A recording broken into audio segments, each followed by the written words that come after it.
കേരളത്തിലെ റെയിൽവേ അടിസ്ഥാന സൗകര്യങ്ങളിലും സേവനങ്ങളിലും കൂടുതൽ പരിഷ്കരണങ്ങൾ ആവശ്യപ്പെട്ട് രാജ്യസഭാംഗം സി സദാനന്ദൻ മാസ്റ്റർ റെയിൽവേ മന്ത്രി അശ്വിനി വൈഷ്ണവിന് നിവേദനം നൽകി. സ്റ്റേഷൻ നവീകരണം, കൂടുതൽ സ്റ്റോപ്പുകൾ അനുവദിക്കൽ തുടങ്ങിയ ആവശ്യങ്ങൾ ഉന്നയിച്ചാണ് നിവേദനം നൽകിയത്.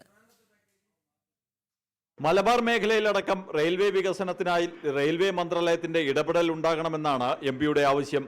തലശ്ശേരി ഉൾപ്പെടെ സ്റ്റേഷനുകളിൽ പ്രധാന തീവണ്ടികൾക്ക് സ്റ്റോപ്പ് അനുവദിക്കൽ, സർവീസ് നീട്ടൽ, സ്റ്റേഷനുകളുടെ പുനരുദ്ധാരണം എന്നിവ സദാനന്ദൻ മാസ്റ്ററും റെയിൽവേ മന്ത്രിയുമായി നടത്തിയ കൂടിക്കാഴ്ചയിൽ ചർച്ചയായി. കൊച്ചി അമൃത ആശുപത്രിയിലെ രോഗികൾക്ക് ആശ്വാസമാകുന്ന തരത്തിൽ ഇടപ്പള്ളി സ്റ്റേഷന്റെ നവീകരണം, ദീർഘദൂര വണ്ടികളുടെ സ്റ്റോപ്പ് അനുവദിക്കൽ തുടങ്ങിയ ആവശ്യങ്ങളും എംപി കൂടിക്കാഴ്ചയിൽ ഉന്നയിച്ചു.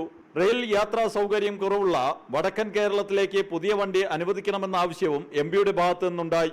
യാത്രക്കാരുടെ ഭാഗത്തു നിന്നുമുള്ള ആവശ്യം കണക്കിലെടുത്താണ് എംപിയുടെ ഇടപെടൽ.